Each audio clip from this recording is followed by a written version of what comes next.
All right, good evening, everyone. We're getting ready to start. I'm Cindy Biggs. I'm the president of the League of Women Voters of Wayne County and moderator for this community conversation on housing and homelessness in Wayne County. We are happy you've joined us this evening. We have a full house, so we're really happy about that. The event is being co-sponsored by the League of Women Voters of Wayne County and the Wooster Homelessness Task Force. The League of Women Voters of Wayne County is a nonpartisan organization where hands-on work to safeguard democracy creates positive, lasting change in our communities. We are dedicated to educating citizens and helping to foster dialogue on important issues, from healthcare and climate change to immigration, fair districting, and today on housing and homelessness. The Wooster Homelessness Task Force was organized 2 years ago and has been meeting weekly since then. This group of community volunteers seeks to learn more about the issues of housing and homelessness, to share information with the community, and to support programs and projects underway. To learn more about these sponsoring organizations, find them on Facebook or refer to the handouts distributed this evening. All right, so let's start by giving some thanks up front. We'd like to thank the Wooster First Presbyterian Church for the use of the space, and especially Tim Hall for his setup and technical assistance. Also, thank you to MCTV for recording and broadcasting this event. The rebroadcast times include February 19th, 20th, 21st at 12 noon and 3 p.m. on Channel 22, and February 20th at 1 p.m. and 8 p.m. on Channel 621, as printed in your handout. You should also be able to view this on our Facebook pages and the League of Women Voters website as well. So I would like to also thank the Wooster Homelessness Task Force, who invited us to join them as a co-sponsor, and the Community Meeting Planning Committee, which includes Susan Figge, Barb Friedhoff, Kevin Franklin, Wynn Jones, and Tom Monteleone, and our two league representatives to that committee, Joy Hemphill and Becky Foster. All are volunteers, giving much of their time and working to create what I know is going to be an informative and educational forum this evening. We also have panel members joining me on the stage this evening and community representatives in the first row that I will introduce to you as we get to them in the agenda. So again, thank you all for joining us this evening. We're going to begin this evening's forum with presentations by our three panelists, and then we're going to move on to questions submitted in advance by the public. Given the current state of COVID in our country, we chose this, quote, questions in advance format to allow everyone to participate without the need to attend in person. So questions will first be referred to the panelists and open then to the representatives from the community organizations and government who have joined us here this evening. The forum content is the property of the Wooster Homelessness Task Force, and written permission must be sought to rebroadcast the forum in its entirety or to print excerpts of it. There should be no private sound or video recording of this event. Okay, so let's get started. First, we're going to turn to our panelists to my right here, and we're going to start with the Reverend Dr. Kevin Franklin, and next, we will go to Kristen Kidney, who is the Director of Housing at 180 and Chair of the Wayne County Housing Coalition. Kevin is a pastor at Trinity United Church of Christ in Worcester. And then we'll move to Deborah Catlett, who's the Deputy Director of the Wayne Metropolitan Housing Authority. So I'm going to go ahead and turn over my microphone to Reverend Dr. Franklin at this point.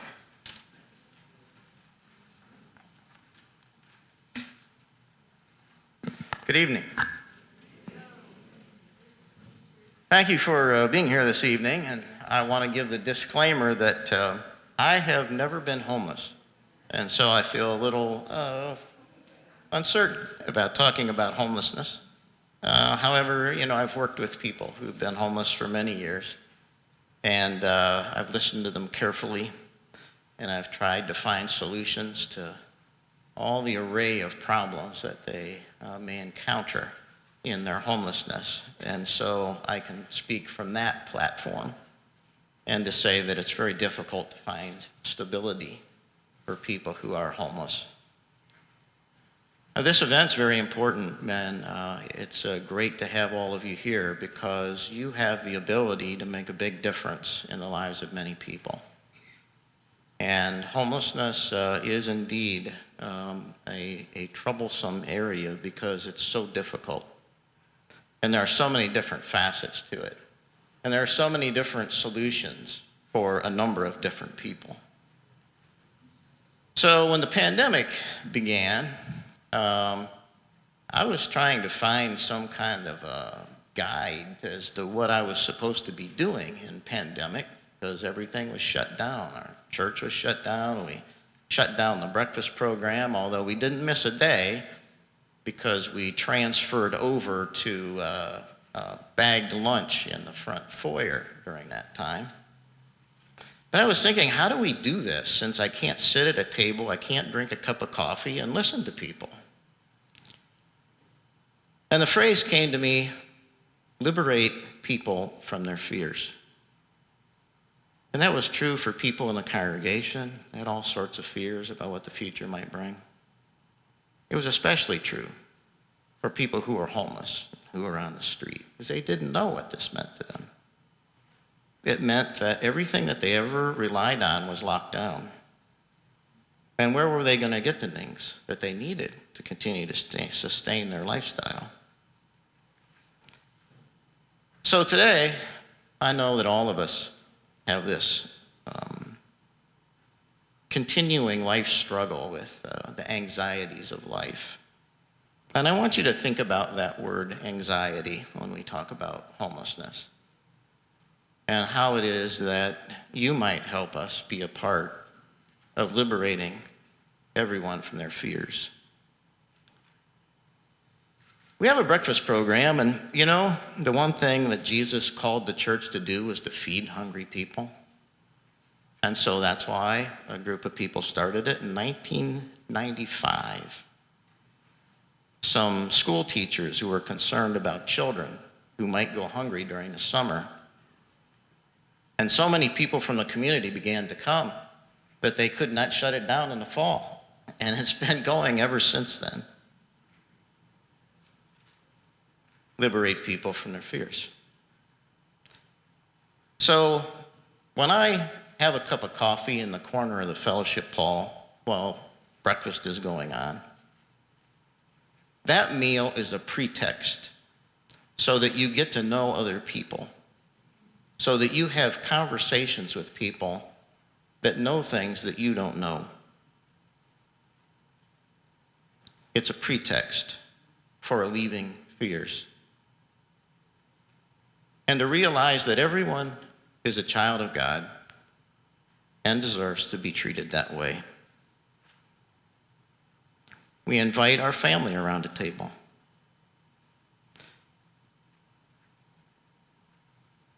Because we know that they are welcome, and we know that they belong.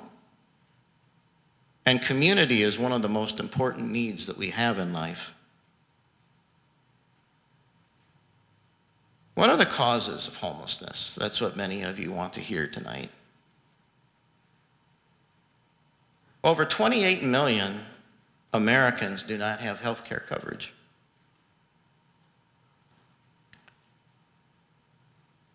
Less than half of Americans have enough money set aside to cover an unexpected $1,000 expense. And a medical bill or a car repair or student loans that come due can cause them to live an unsustainable life. We can obviously say that half of all Americans are at risk of becoming homeless.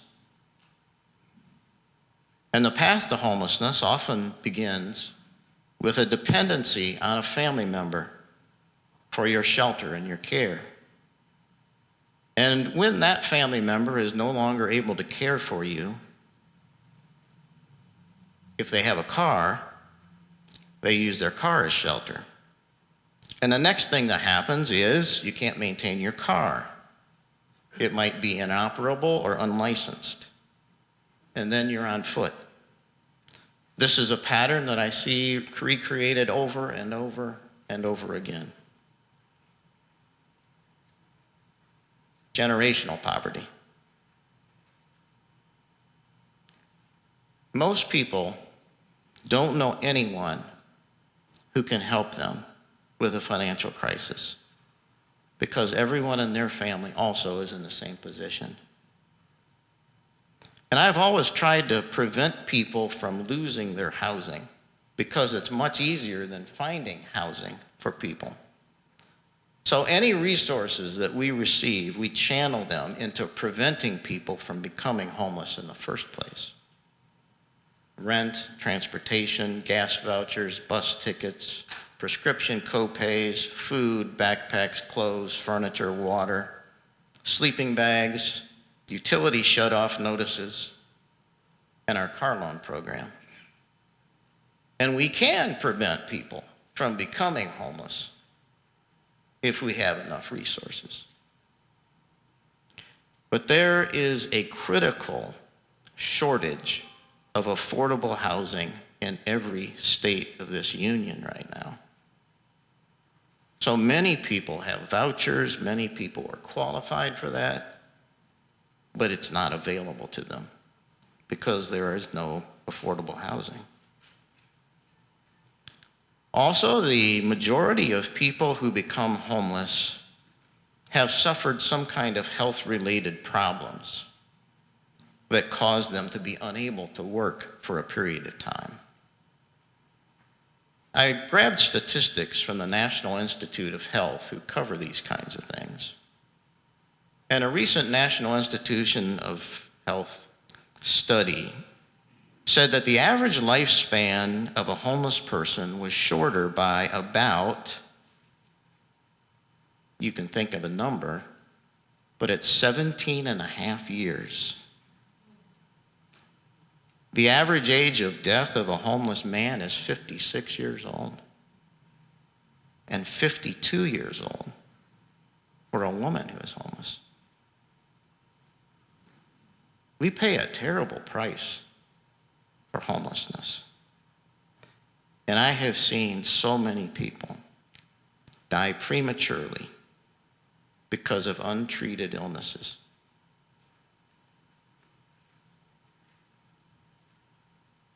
There were these, what I want to look at myself is as a lifeline. You know, since you don't have a lifeline to someone that has resources in your family, you have to have a lifeline. You have to have someone you can go to. So in the middle of the night, a couple of years ago, I got a phone call from someone. They said, hey, you know, I just noticed that there are 3 people living in a dumpster behind one of the businesses downtown Worcester. Can you go check on them? So I went down there and I found a 78-year-old man with 2 40-something sons. One son had a developmental disability and the other son had been working, and he was the sole provider because their mother had died and they lost Social Security income, and therefore they were left out on the street. And I said, hey, you guys, we need to get you off the street. And they said, well, we just went down to the emergency room because we were shivering so much that we thought my father was going to have a heart attack. And so eventually we called Mansfield, and they got those 3 guys into Mansfield. But that's the kind of situation that we see often, that people are put at risk with cold weather, or this was before the weather station was there. These are the kinds of things that happen that cause homelessness. The other thing we lost was we lost a lot of case managers because a lot of mental health resources were cut, particularly in Ohio. And those case managers did things like make doctor's appointments for people, make sure they had a ride to the doctor's appointment. They took them shopping. They stopped into their apartment to make sure that they weren't being taken advantage of by someone, and also that they were keeping their apartment the way it ought to be. They were a lifeline for these folks. And as we started to lose those people who, with just a little bit of help, could stay in their own apartment, they lost that critical caregiver when the services were cut. And I saw so many of those folks unable to have a stable life because of those cuts. They didn't have someone to do basic problem solving with them. They didn't have a lifeline anymore. They didn't have safety anymore because they didn't know how to tell people no when they wanted to stay in their apartment. So truly, the best resource at a community meal is the other people who come there. Because people come there because they know that they go there to encourage their friends. They go there to share information with their friends. And there are reviews on the street about all sorts of things. They are there to sell them where you can really get help. We had a college student do an independent study a few years ago, and he did it on how anybody that goes to a community meal program finds the best resources from the other people that come to the community meal program. And I've found that to be true. And I rely on that. And I connect people because they know those problems. They know how important it is to resolve them. I want to tell you too today that, and I said I've never been homeless, but I've seen it. Being homeless is hard work. And you have to strategize where you will get something to eat, where you can find a restroom, where you're going to sleep that night, how to change your clothes, where you clean up. And it was even tougher during the pandemic because all the fast food shut down. And as you know, you had to have a car to drive up to the outdoor ordering place. And so they couldn't even get into McDonald's or any of those kind of places to go to the bathroom to get cheap food. The library was closed, the public buildings were closed, churches were closed. So where do you go? So the Homelessness Task Force, their job is to think about problems that people have and to fill the gaps. We're just trying to fill the gaps of service in the community. And so a couple churches came together and they put up a porta pot near where most of the meals are. But before that, it was pretty bad. But we don't even realize those little inconveniences make a big difference in a person's life when they live right on that edge. So usually a backpack is all you need to carry everything you need. So I want you to have a little mental exercise about what would be valuable enough for you to carry with you all the time. Think about if you had to go into your house and you had to fill up a book bag and that's what you were going to have. Well, you'd probably want your ID, you'd want your medical card, you'd want your food stamp card, you'd want your personal papers. So many people have photos of their children and their family that they don't want to lose and they carry it with them. Some people, if they want a luxury, they carry a book and they're willing to have that little bit extra weight, so they have that with them. Would you take a sleeping bag or would you settle for a blanket at night? Would you take a pillow with you? Would that be worth the space that's in that backpack? So where would you find shelter if it started getting dark, if there was a downpour, if there was a massive snowstorm? Where would you go? Try that exercise the next time you walk around Wooster or you walk around the neighborhoods. How would you get out of sight? Where would you go? Not everybody's Rambo. Everything might get wet. Many people, they start all over. And you might hide some things in a bush or to go into a store, and when you come out, you find out that your bag is gone. Or you might put something somewhere else and it's gone, and you lost all your paperwork. Just this last week, I had a woman who has cancer. She goes down to the hospital regularly for chemo treatments. She's homeless. She said to me, I put my bag down and now it's gone, and I have to start all over again. And she said, I'm so tired of having all of my things stolen and having to start all over again. I talked to another man this week. He has an opportunity to go out of town, and help people to get back and reunite with family members. And so he was packing a big suitcase. He had this big suitcase full of all this stuff that he was going to take. It's everything he had, everything he needed. And he put this suitcase concealed in the back of a building of the store he was going into. And when he came out, everything was gone. And he had to start all over again in a new way. So, what can I do to help? That's music to my ears. That's music to all our ears that work in agencies or in social service. What can I do to help? So first, I think we all have to recognize that these problems are systemic. We can't cast blame on anyone. We can't cast responsibility on anyone. And it's great to have you here because we're all responsible. We're all part of the solution. But one thing that you can do is you can pay attention to government policies. Just because a policy doesn't affect you directly, it does affect you indirectly. So be involved and be informed about what is happening at each level of government, the local, the state, and the federal. And decisions that are made at those levels have a huge effect on the everyday well-being of communities like Wooster. Homelessness is a systemic issue. Towns like Wooster are witnessing the direct effects of social service cuts at the state and the federal level. And we are not equipped to deal with people that have severe mental illnesses.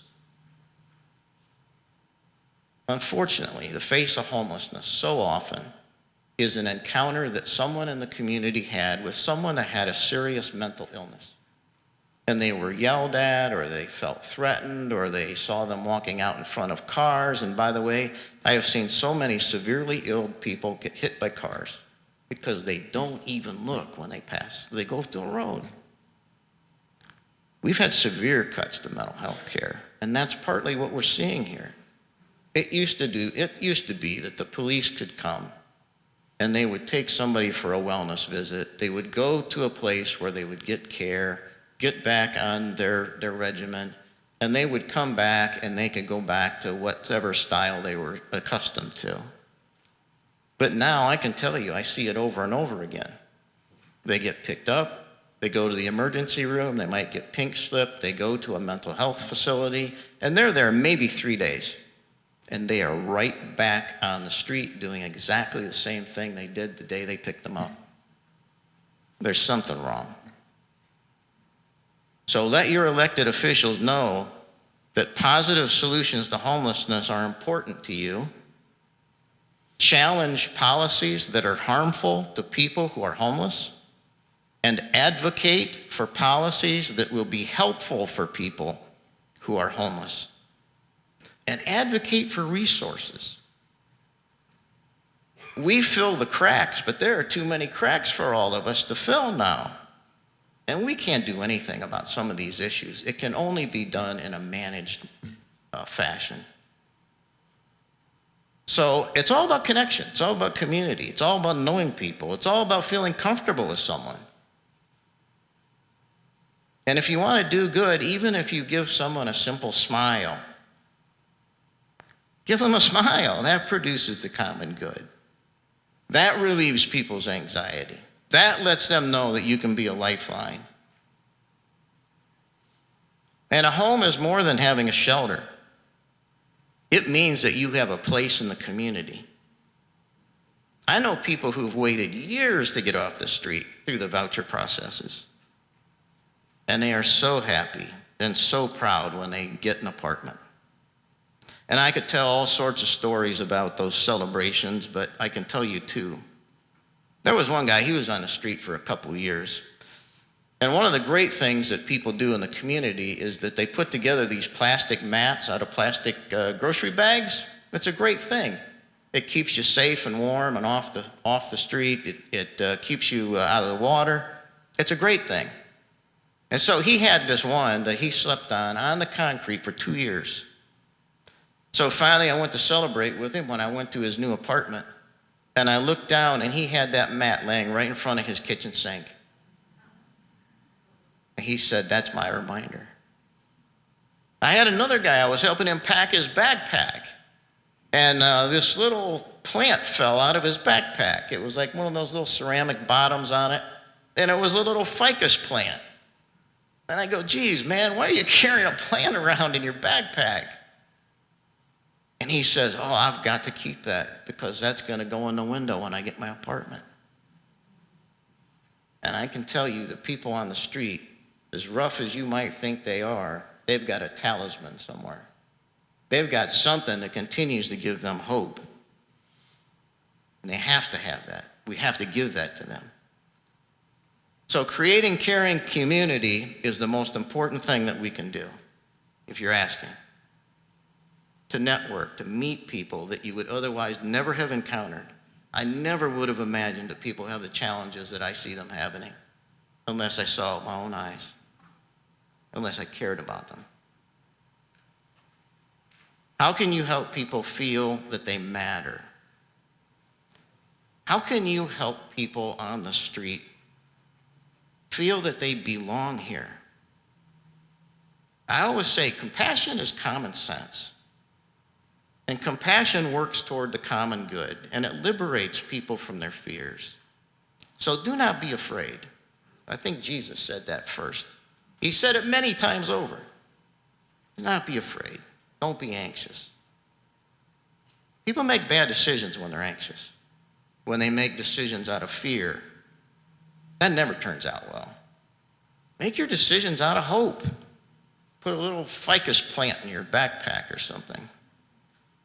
But do everything you can to bring peace to people. People need community. People need a place to be able to relax. People need a lifeline. When they get stuck, you can be that person. So Monday through Friday, I'm going to step in the corner of the fellowship hall again. I'm going to have a cup of coffee in my hand.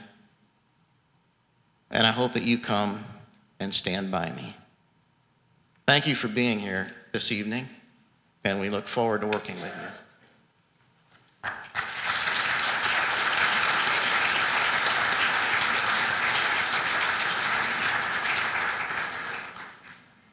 Thank you. We'll have Kristen Kidney speak next. Thank you all for coming. I'll provide the same disclaimer that Reverend Franklin provided. I myself have never been homeless. I have worked in the field with the population for a little over 16 years now. So I've seen some things, heard some stories, and as Reverend Franklin said, this is a population of very resourceful and resilient individuals. And if you can take something from them, it's rather inspiring at times to see how resilient they can be in their times of struggle. So I am going to come at this from a little different perspective today. So some of the questions that were asked were, what are services that are provided? What does our current homeless situation look like in Wayne County? Although I know you can all see visibly out on the street what it looks like as you drive by, I'll provide you some data and information about where we're at. But I believe everyone is here tonight because we agree that this is a topic and an issue that needs a coordinated community response and some further attention. So before I begin with giving you any data, I'll start first by explaining what we mean when we say homeless. We'll start with a real basic definition, so we're all on the same page with that. So the data that I'm going to give you is coming from a perspective of HUD, the Department of Housing and Urban Development's definition of literal homelessness, which means we're talking about individuals that are either residing in an emergency shelter or they are living in a place not meant for habitation. That might be their car, it might be a park, it might be a sidewalk, somewhere out in the community that's not meant for habitation. So 2 different times per year, the Wayne County Housing Coalition conducts what we call a point-in-time count of homelessness across the county. We do one in August, and we typically do one in January. This year's did get pushed back until the end of February due to the surge of the COVID pandemic. That winter count is actually a federally mandated count, Everybody across the nation, every county across the nation and state across the nation is participating in that. This count determines how many homeless individuals we have in our community on a specific night. So what we do when we conduct that count is we have volunteers that go out and conduct a nighttime street outreach where we're out in the community, walking through the woods, walking under the bridges, visiting all the various places that law enforcement agencies have told us we might find people, that our social service providers tell us we might find people. We're canvassing the community to find those individuals, provide them with some essentials that they might need, and conduct a survey with them. So to go back a few years with point-in-time count data, we saw an increase from 2016 to 2019. Year over year, we were gradually increasing. We reached our highest count ever in the summer of 2019. We found 140 individuals, homeless individuals in Wayne County on that night. Since then, we have gradually over the last 2 years dropped that number back down through when we do our point-in-time counts. In our most recent count in the summer of 2020, August of 2021, we found 107 homeless individuals. Those are people that are in our shelters or out on the streets in our community. So that is over the past 2 years, we've seen that number drop, a 30% decrease, which is back to kind of 2018 numbers. This decrease is actually contrary to state and federal counts. If you look at the state and federal counts, those numbers have continued to gradually increase year after year. I'm not here to tell you that because we've decreased our number by 30% over the last 2 years that we don't still have a lot of work to do. The reality is that we still have over 100 residents of our community that are living on our streets or they're residing in our shelters. So that obviously tells us there's still a lot of work to be done, and we'll continue to work toward that. When working with the homeless population, it's really important to understand, as Reverend Franklin also said, that we're working with a population that is living in a constant state of crisis. Every next decision is a crisis. They have to figure out where they'll sleep next, where they'll get their food, where they'll go to the restroom. Constant state of crisis, which easily results in frustration and anger when they can't access those needs, hopelessness, and a lack of trust for anyone that they might come across. So with that in mind, what we've learned is that in working with the population, we must first work to build a relationship with them and earn their trust. If we do not have that foundation, obtaining their engagement in our services and programming that we have to offer will be difficult, and it will likely be met with resistance. So we work really hard to build those relationships before we ask for a lot of service engagement. The breakfast at Trinity Church is one of my favorite places, has been for years, and still is one of my favorite places to visit, to just sit down and have casual conversations and learn what our clients need. So next, I'll move a little bit into some of the shelter options and services that are available currently in Wayne County, and give you kind of a general idea of what we are doing to work with the homeless population. So as far as shelter options, we have the Wooster Salvation Army. It's a 37-bed shelter that can host homeless men, women, and families. We have the shelter at 180 as well, called Julia's Place. We're operating at about a 35-bed capacity at this point. That is primarily a domestic violence shelter, primarily for victims fleeing domestic violence, sexual assault, and stalking. But we do have 11 beds that are funded for homeless women and children in that shelter. In the wintertime, so right now you may be hearing about the severe weather shelter that's open. That is a program, a joint effort between Wayne County Housing Coalition, the Worcester Homelessness Task Force, Salvation Army, United Way. So it's a combination program where when the feels-like temperature drops below 20 degrees in those overnight hours, the gymnasium at the Salvation Army is opened, and anyone that needs a place to come in and get warm and a cot to sleep on can come in and spend the night. So we are open tonight. It is our 41st night for this season, for this winter season that we have been open, and we have averaged 15 guests per night so far throughout this winter. So that has been a great option in the cold months to provide shelter. Another service that's available to the homeless population is the living room, again at the Salvation Army, and that is a homeless day center. It's an easy way to refer to that. It's open on Monday through Friday from 10 a.m. to 3 p.m. People are able to come in, get a shower, do their laundry, have lunch. There's a case manager on site that they can access to help them with whatever needs they might have. And there's a large variety of service providers that also come in and provide services on site for whatever those needs might be. Could be medical needs, could be mental health services, could be housing services. Lots of providers use that as an on-site service location. Reverend Franklin touched on some of the meal sites already, so I won't dive too far into that. And then another service that a lot of people don't always think about is where can our homeless population obtain their mail? Where can they get the letters from our agencies that they need? Or where can they get the letters from the courts or their check from social service, various items like that? So Wayne Metropolitan Housing Authority is kind enough to invite our homeless population to receive their mail at their location.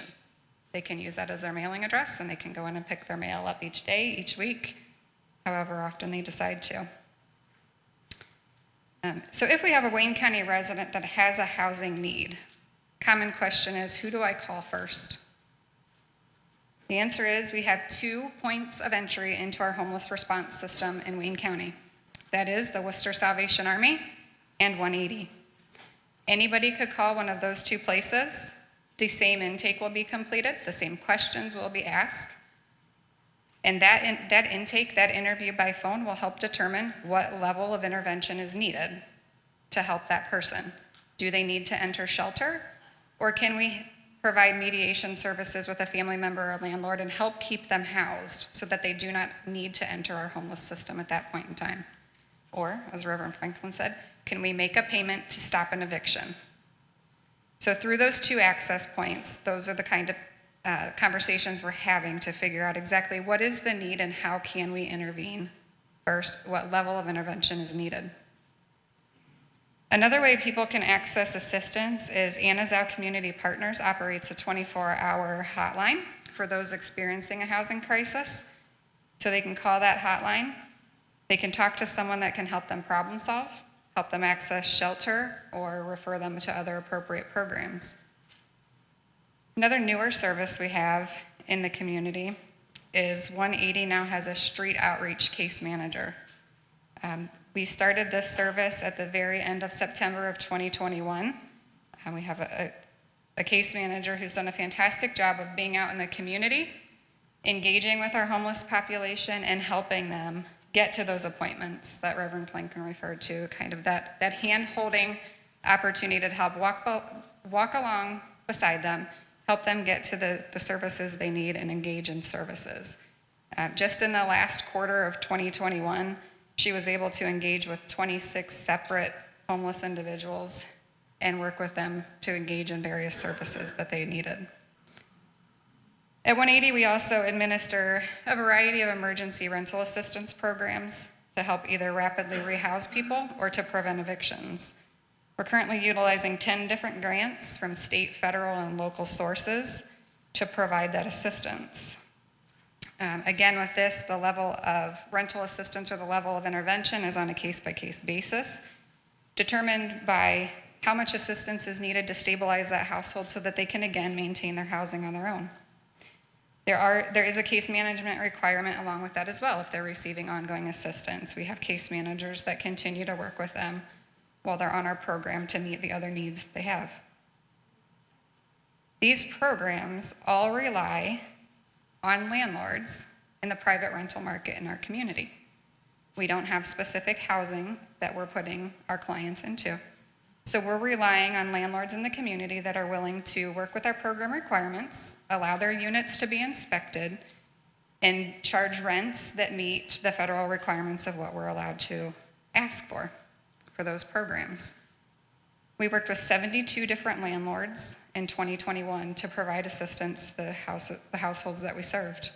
We served 372 households with rental assistance or case management alone in 2021. We have additional funding right now. We have quite a bit of additional funding in response to the COVID pandemic of rental assistance funds, but we still have an average household wait list of 25. The reason for that is we do not have housing available in the community to place all of these individuals or households into as soon as they experience a housing crisis. So although we have funding available, we still are having people wait. Our average wait time from the time that someone comes into either the Salvation Army or 180 and presents as homeless to the time that they're housed in our community right now is about 45 days. So that's 45 days of, I'm not sure where I'm going to go tonight if I don't have a shelter bed available. Deb Catlett from the Housing Authority will speak a little more about program requirements and rents, so I'll leave that piece to her. There's other rental assistance in the community as well, provided by Job and Family Services, Community Action, Anna's Owl, People to People, St. Mary's. The Counseling Center also has specialized group homes and housing available for the clients that they serve. And I'm sure I left out some other options.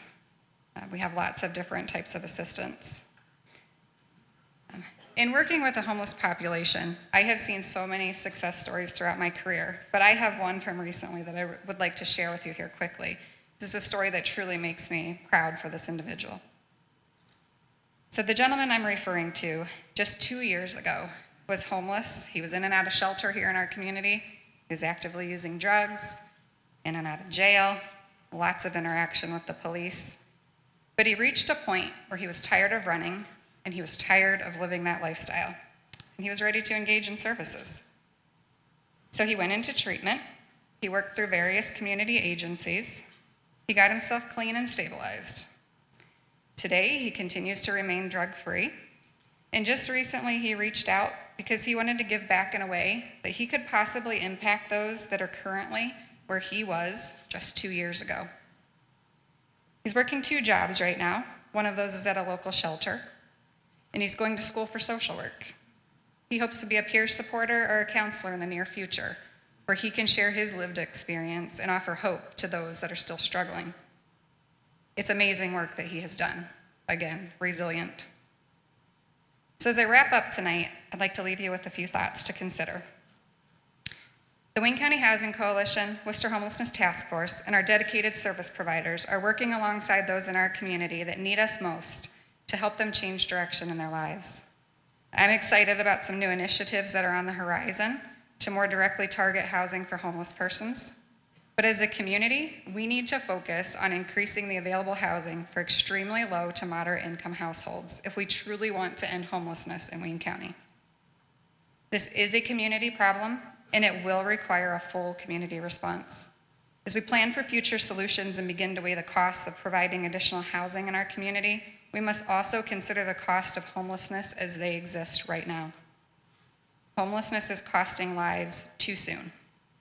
It increases the likelihood of chronic health conditions, behavioral health care needs, children's services involvement, and criminal justice system interactions. All of those result in higher public costs and poor outcomes for our individuals experiencing homelessness. As a community, we must decide which costs we are willing to incur in the coming years if we want to make progress on this issue. Thank you all again for coming.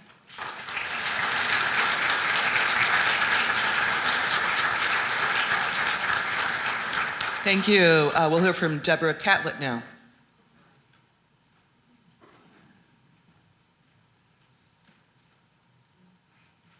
Thank you all for being here.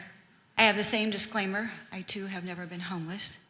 I have had the opportunity to work at the Housing Authority for the last 28 years, and that is an eye-opening experience. In the continuum of care for housing, someone could be staying at the Salvation Army, receive a voucher through 180, and then eventually receive assistance for housing at the Housing Authority. We were established in 1969, and our mission is to assist low-income families and individuals with safe, decent, and affordable housing as they strive to improve the quality of their lives.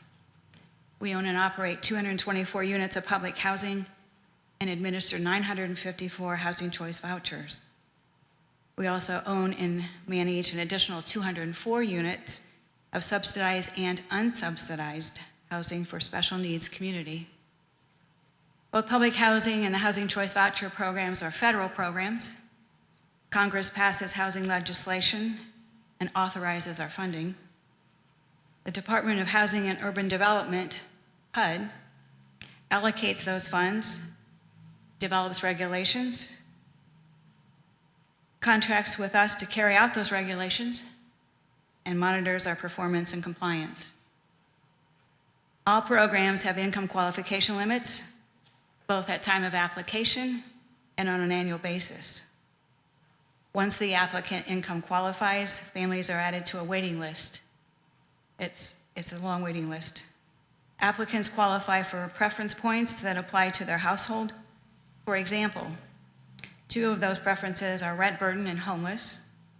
Rent burdened families are paying more than 50% of their income toward rent, and families who are homeless lack a fixed, regular, and adequate residence.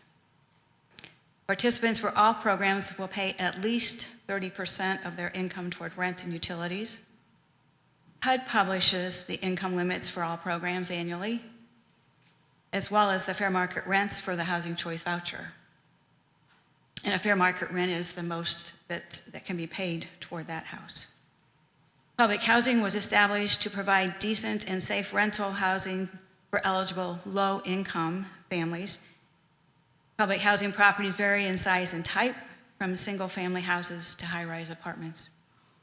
Low income, or 80% of median family income, for family 2 in Wayne County is $45,850.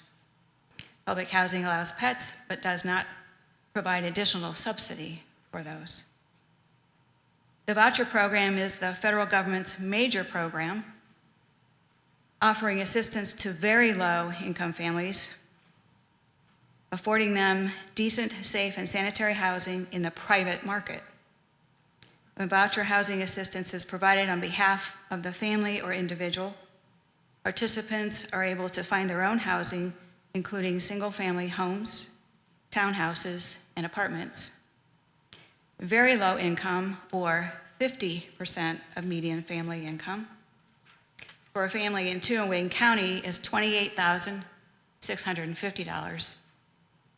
The family would qualify for a 2-bedroom voucher with a HUD-published fair market rent of $787 a month for rent and utilities.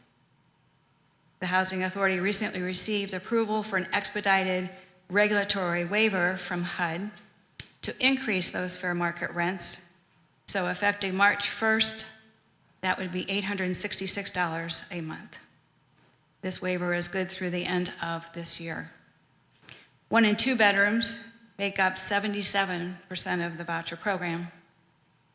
Individual landlords in this program decide whether to allow pets in their units.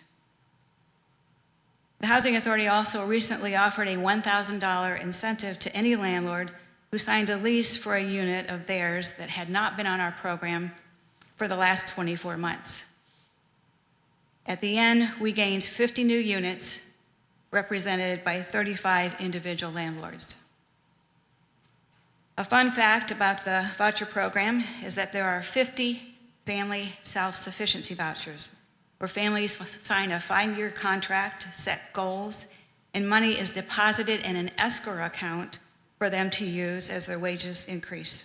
Once they complete their goals, they receive the escrow balance.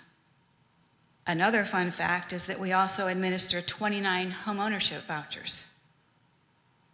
Currently, it's a struggle for families in the voucher program to find housing once their voucher is issued.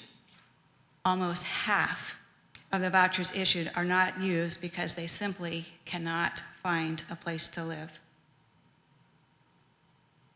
The Wayne County Housing Coalition is a broad-based, county-wide membership, including nonprofit assistance providers, victim service providers, faith-based organizations, government officials, businesses, advocates, social service providers, mental health agencies, law enforcement, and organizations that serve veterans and homeless. The coalition's purpose is to bring people together to advocate for and educate the community about the need for safe, decent, and affordable housing. Our monthly meetings address potential housing opportunities and unmet needs. And one of the things that we do participate in is the point-in-time count.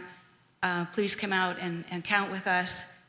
It's a great opportunity, and that information is so very valuable.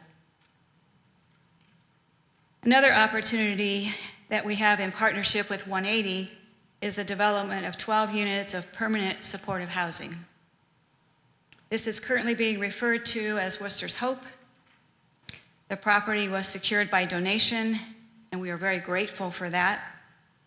We are working on the concept and funding, but it will be similar to the very successful independent living units that the counseling center is currently operating. Here we will be able to offer wraparound services on site when they are needed.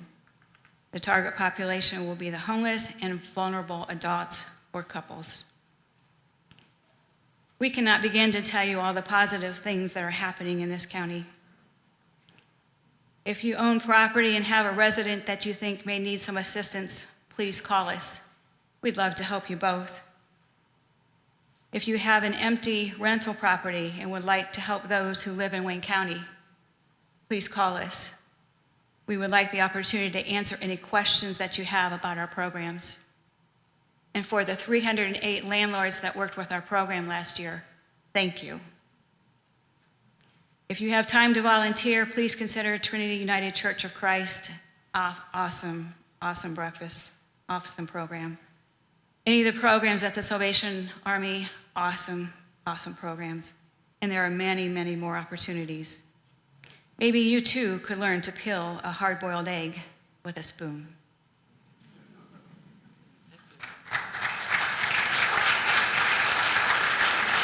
Thank you. Okay, now we're going to turn to some questions submitted by the public.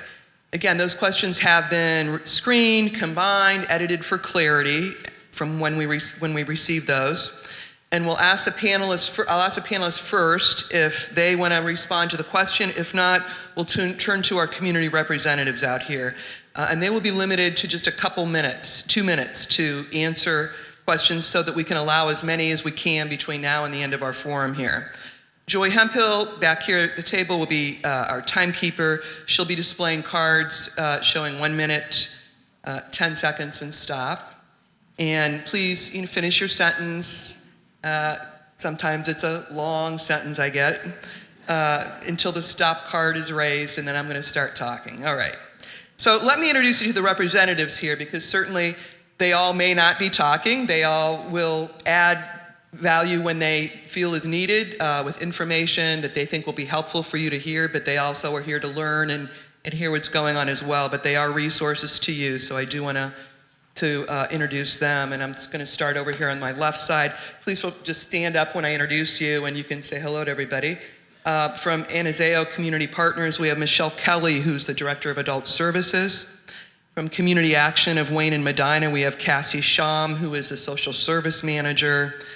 From the Counseling Center of Wayne and Holmes County, we have Don Corey, who's the Director of Residential Services.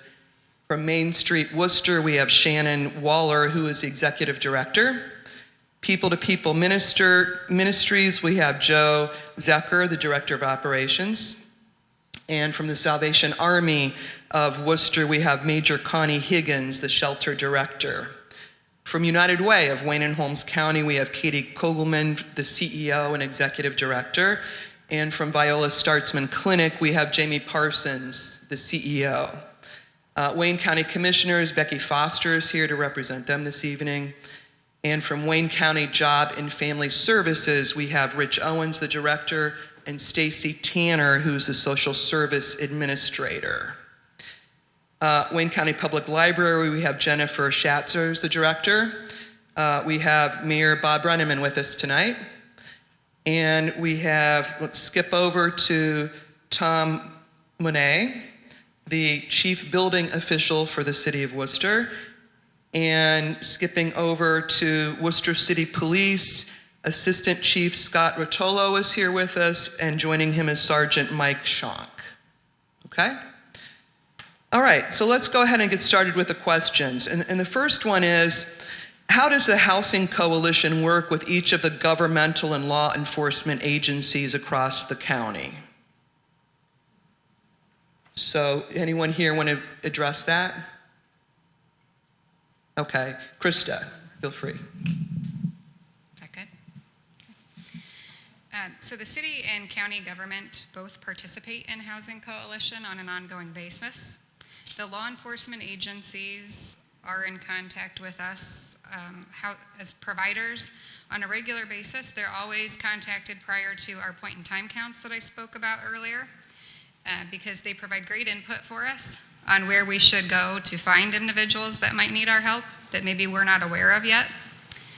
The police departments from all across the county work with our shelters on a regular basis and transport individuals to the shelters as well. They are also informed of when the severe weather shelters open from the Wayne County Housing Coalition email list. They're made aware of all of those openings. Housing Coalition also acts as the clearinghouse, if you will, for any new housing projects that are seeking support from the Wayne County Commissioners or Wayne County Planning Department. So anytime a new project wants to come into town, or we have a local project come to the forefront that is seeking their support, those government offices first ask those projects to present to our Wayne County Housing Coalition, where our membership then has the chance to weigh in on the projects, vote on the projects, and provide feedback to Wayne County Planning and the commissioners so that they can use that input in their final process to determine if they will offer support to those projects or not. So those are a few of the ways that I can highlight that we are in contact with government entities and law enforcement. Great, thank you. Anybody else on the panel? Or not? Okay. Let's go to any community representatives who would like to address that question. Anyone? Okay. Let's move on to a next question. What is considered affordable housing?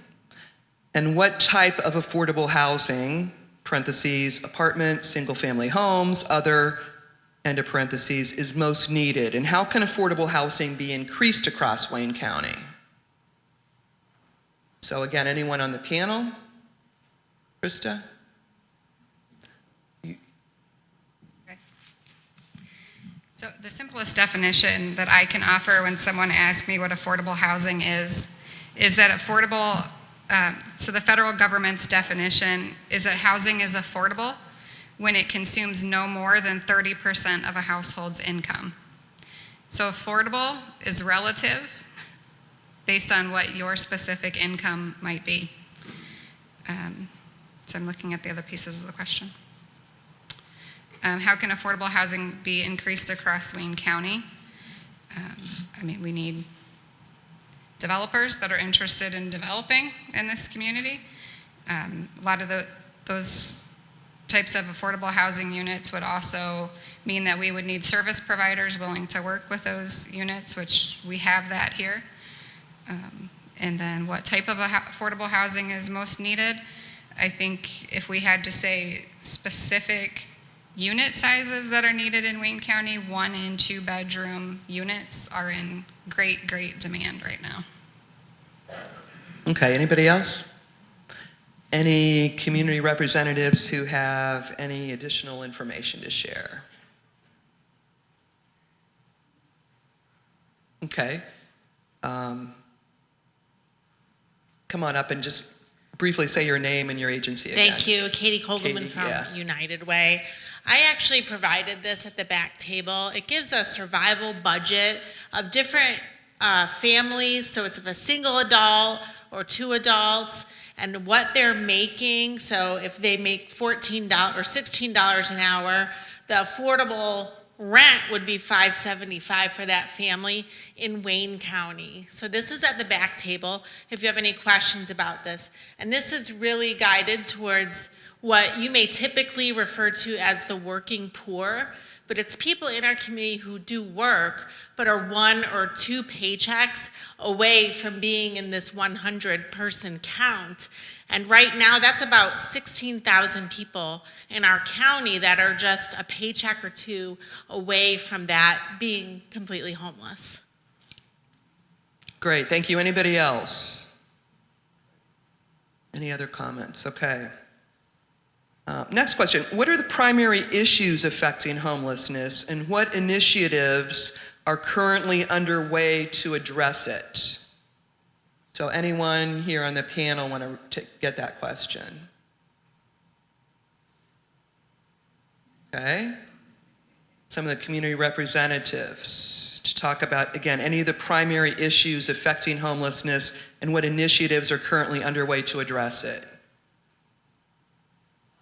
Jamie Parsons, the CEO at Viola Startzman Clinic. Go ahead. I think everyone's being shy because there are an awful lot of initiatives being launched right now to address this, so I'll get us started. I'm not shy. Healthcare is both a cause of homelessness and a byproduct of homelessness.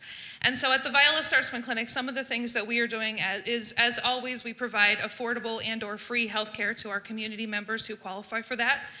But we've gone a step further, and one of the things that we have really realized in the last year is that lasting change is only made through relationships. And so we have started investing. We're not funded in any way to do it, but we started sending caseworkers down to the Trinity United Church of Christ breakfast, just to be present, to get them to trust us, to get them to know us, because we realize that, as Reverend Franklin said, a lot of these folks have healthcare issues, psychiatric issues, that unless they trust you, they're not going to let you touch them. And so for over a year, we just built relationships. And then in the last couple of months, we've started sending a nurse practitioner who's certified in both adult nurse practitioner and psychiatric nurse practitioner care. So she can start peeling back some of those layers of the onion for people who trust her. Reverend Franklin and his church have graciously offered us a room in the bottom of the church that we put an exam room, and so we can actually provide care on site.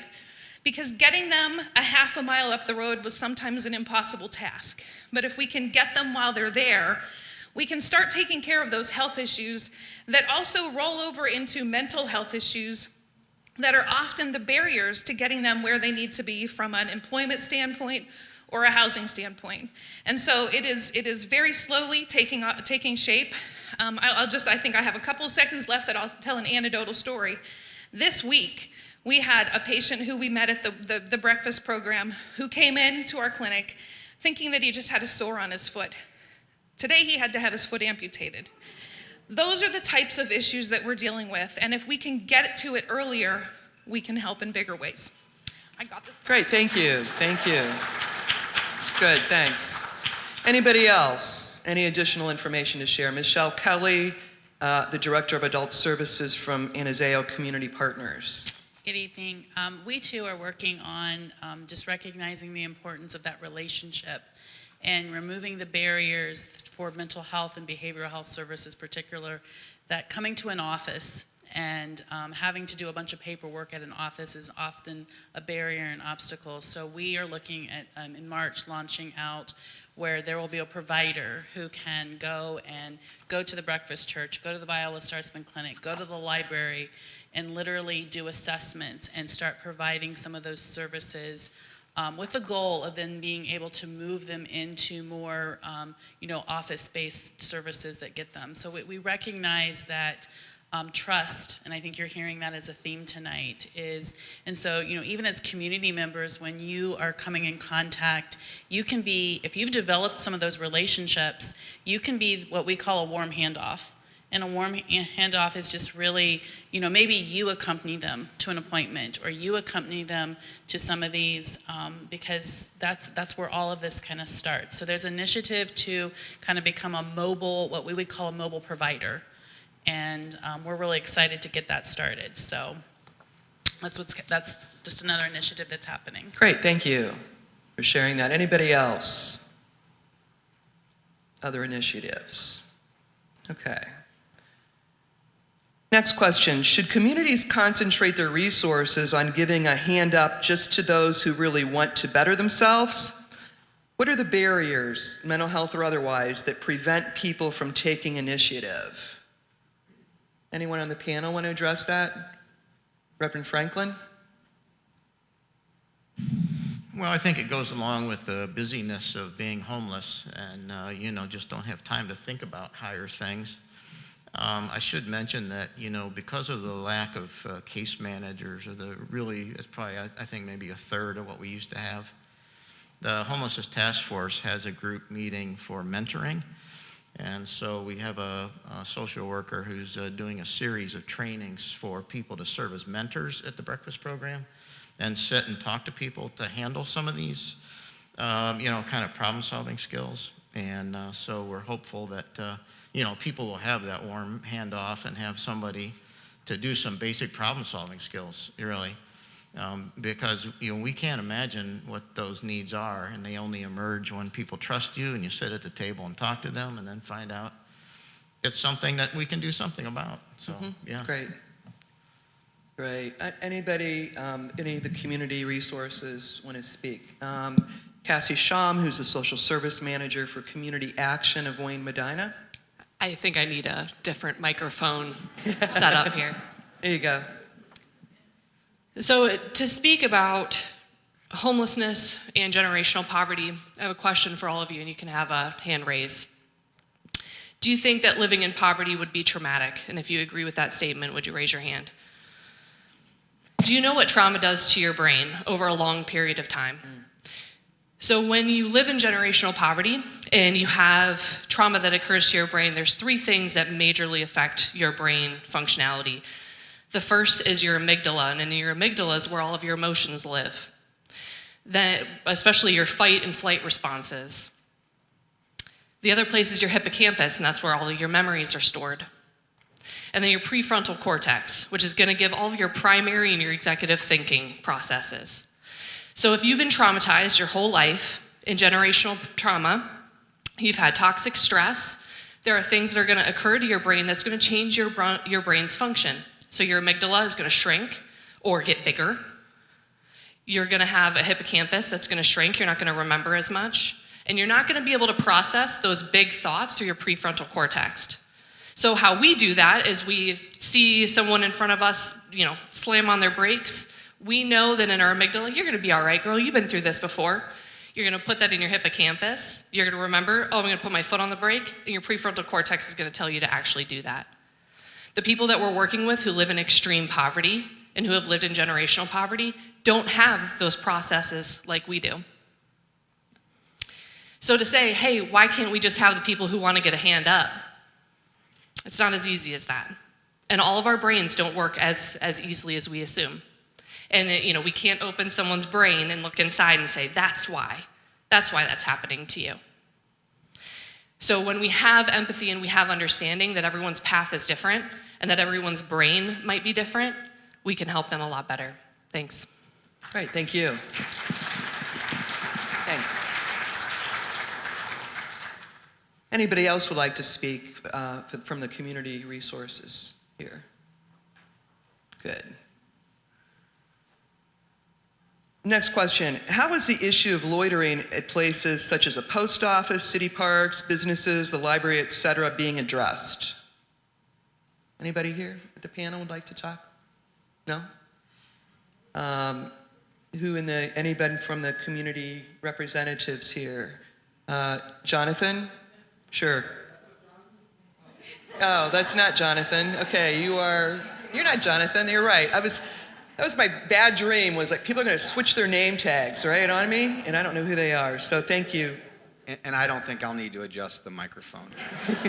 I'm going to answer this question. Do you want to just introduce yourself here first? I'm Scott Rotolo. I'm the Assistant Chief of Police. Thanks. I'm going to answer this question very literally and technically. The word loitering, loitering laws in general are unconstitutional. We cannot go around the community and look for people who are lingering or just hanging out and contact them for the sole reason of them lingering or hanging out. What we do a lot of, though, is we will answer calls for service from private businesses who, for whatever reason, anything from somebody shoplifting to having an issue with the person who will call us, and that could be a trespassing issue. And that's the point at which law enforcement can become involved. Also, from our standpoint, as far as just in general to create a sense of safety and security in the community, we're constantly trying to be as many places as we can. Last year in the city, we did about 268, well actually exactly 268 logged downtown foot patrols and a couple of thousand security checks, some of which were downtown or all over the city. If you're a business owner, we're checking your doors, we're making sure your business is secure. And again, that's in all areas of the city. And when we're doing that, a lot of times we're coming across some folks who are homeless. And the way that we're handling it is we're trying to make sure that we're engaging with them. We're making sure that they have the things that they need. Sometimes they want to talk to us, and sometimes they don't. And it goes back to some of the points that were made previously about, it takes some time to gain some of these folks' trust. And most of the time we're coming into contact with them, other than when we're doing our foot patrols and just out there seeing people hanging out, we're coming into contact with them when they're not having a good day. Somebody's calling on them because they have either actually committed a crime or they've been perceived to commit a crime. So thank you very much. Thank you. Anybody else from the community group? Yes, Major Connie Higgins, the shelter director at the Salvation Army of Worcester. I have a 3-tiered list here of people that I need to figure out where you are from. So Thank one of the you. ways that this was addressed, I think, was the concept of the living room at the Salvation Army, our homeless drop-in center, which is open from 10 to 3, Monday through Friday. And anyone can come in. We don't screen in any way. They can come in, they can just chill out and watch TV, they can use the computers, they can take showers, they can do laundry. So I think that has helped to address some of that, and thanks to the support of the city and the county, and to allow us to do that. Thank you. Yeah. Any other community representatives on that particular one, or anything additional to add that maybe you didn't have time to say earlier? Okay, Michelle. Kelly, the Director of Adult Services and Anazao Community Partners. So another service that is available is we have a behavioral health liaison. And so when I hear loitering and when I hear that kind, I know that sometimes it's maybe odd behaviors and things that people are seeing, whether it's customers, whether it's staff in stores. We have someone that can come out and kind of do some education, because many of them, many of these individuals, due to some behavioral health issues, they may not present like what we typically see, and sometimes that can be intimidating. And so some education around how do you engage in that? How do you kind of normalize some of that? We talk about them oftentimes, the trauma response. So how are we approaching? How are we approaching them? How are we speaking to them? And we have somebody who's qualified that can come out and talk to a business, talk to employers, business owners. What do you do? How can you engage in some of that so that it isn't so intimidating and sometimes overwhelming? Thank you. Anybody else here? All right. Next question.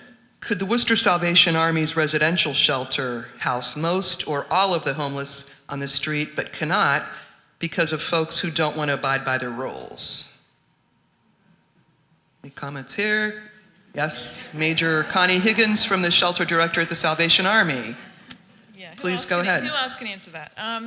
Well, currently, knowing that there is over 100 people that are homeless, and we have a 35-bed shelter, that would be impossible. We have families with children, so, there are a segment of the population that probably should not be around children, so we have to be careful. We are a low-barrier shelter, as opposed to a no-barrier shelter, which is happening in our gymnasium.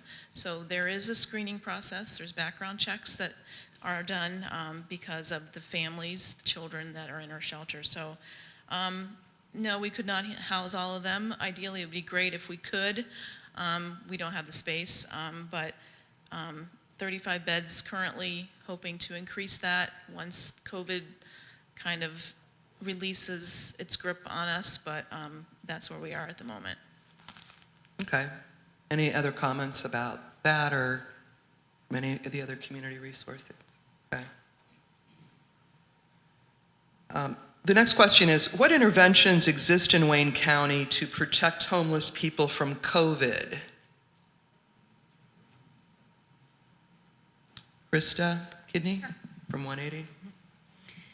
So right after the pandemic started, we quickly, as a community and as service providers and meal sites, were able to obtain sanitizer and masks to be able to hand out to our homeless population that we were coming in contact with. We continue to do that. Those are continually available at the breakfast every morning and at various agencies.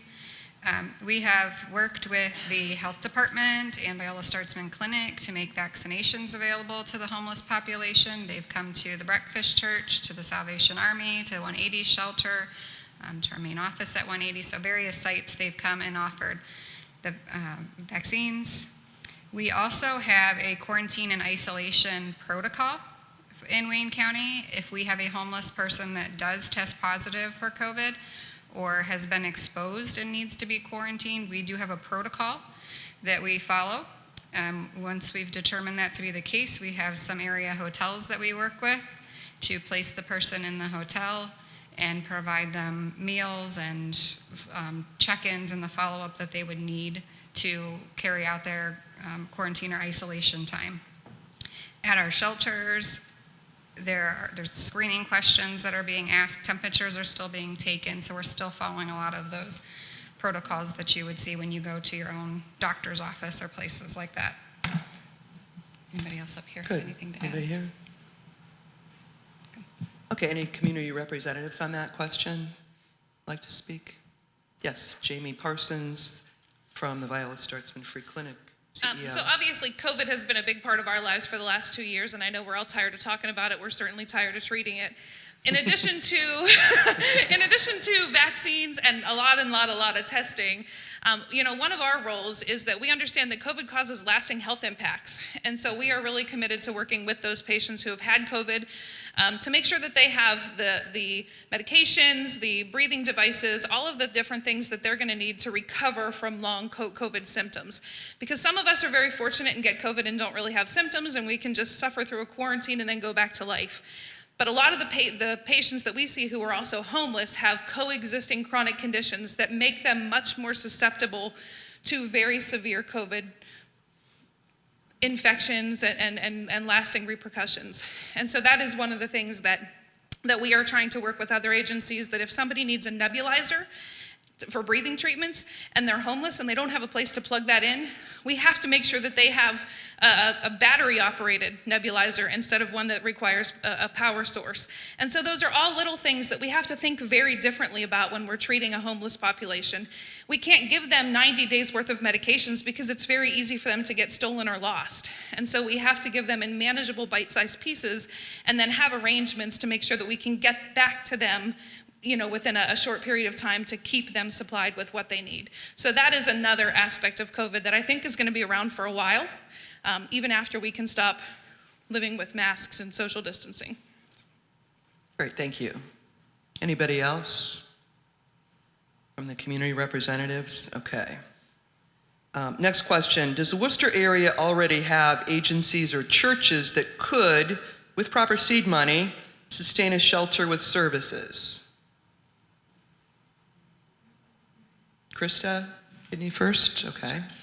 So I can approach this from an agency perspective. I cannot speak for all of the churches here tonight, but this is a question that has been asked of our member agencies and our social service agencies throughout Wayne County over the past few years. And I can say with confidence that we do not have a social service agency here in the community that has the capacity at this time to provide additional shelter and the ongoing operations of that. Okay. Anybody else want to speak? Reverend Franklin or no? Okay. Yeah. A number of years ago, we had someone come down here from Medina. They had the Homes Project there, where there's a different church each month, or each week, I guess it is, and they host in a church. But I brought them to the Interfaith Partnership, and we really got few churches that felt they were equipped to handle that at the time. That was probably 10 years ago. But we always talk about the issue, what we can do, but none of us feel that we have the ability to do that. I think maybe with a little help, we've been doing very well with the warming center, and most of those volunteers are from our local churches. Our local churches also supply the meal there. So we've been doing some of those good things, and the Salvation Army is a great place to do that because we also have a little bit of help. So if a church did that, we definitely would need professional help. So that hasn't come about because we want to do it right and we want to be safe. Mm-hmm. Okay, any other community representatives that want to address this? Okay. Are there other communities comparable to those in our county that are successfully addressing issues of housing and homelessness? Kristen Kidney? I'm tired of hearing from me at this point. So this is a question that we ask of the state over and over again when we're looking at providing additional services here locally. So there is a coalition called the Coalition on Homelessness and Housing in Ohio. COHIO, as we call it. It's a great resource for reaching out to, they know a lot about services that are provided in other communities in responses to homelessness in other communities. So when we ask regarding a homeless day center, when city administration asked me, can we look into something like a homeless day center, we were sent to Newark, Ohio, to a program there that we were able to go visit, and that is what the living room today and here in Wooster is modeled off of. That was one way that Newark, Ohio responded to homelessness. When we began looking at the permanent supportive housing project that Deb mentioned in her presentation, the 12 units with wraparound services, we were pointed to Delaware and Butler counties who had similar sized projects to serve the population that we were trying to serve. So we looked at those projects where we have a concept that's very similar to theirs. As we talk with COHIO, and I serve on a state level board with COHIO, and I'm talking to regional representatives from across the state of Ohio, we're hearing the same, I'm hearing the same things. They're echoing the same message. They all are lacking housing. They all need additional housing stock to be able to appropriately address homelessness in their communities. So we're not alone, I guess, if that's comforting in any way. They're all saying that same thing. If we want to look to a neighboring county that's done some good work recently on housing development, Ashland County, right here next to us, has 3 new housing developments over the past few years, and 2 of those do accept vouchers, and the Housing Authority has some voucher holders there, and they accept a rental assistance program, so they've added some housing stock. I have to stop now, sorry. You can finish your sentence. That's okay. Okay, good, you're done, all right. Any of the community representatives want to respond to this? Krista Kogelman, from Executive Director of United Way of Wayne and Holmes. And I would say some of our panelists and members here are being a little bit humble because we are actually looked at as groundbreaking in the state of Ohio. Wayne County does so much work collaboratively with the support services. We are offering a lot of services that most communities don't offer. That's why you will see people dropped off here. Or we will get phone calls that say, I'm coming to Wooster because Holmes County doesn't have a shelter, or there isn't anywhere for us to go. So know that even though we do have an issue, we are a blessed community with a network of organizations that work wonderfully together. Good, thank you, thanks. Anybody else? It's great. We'll have one more question tonight. Other similar communities like Medina and Marietta provide a clean, safe downtown public restroom. In Worcester, church members pay for a porta potty on North Street for public use that Reverend Franklin mentioned. Has the city explored the need by the homeless and our entire community for public restrooms in the downtown area? Any panelists want to say anything with that? Community representatives, City of Worcester, Mayor Brenneman, City of Worcester. Yes, and first off, it's real gratifying to see so many people here interested tonight, so thank you for turning up on a winter's night.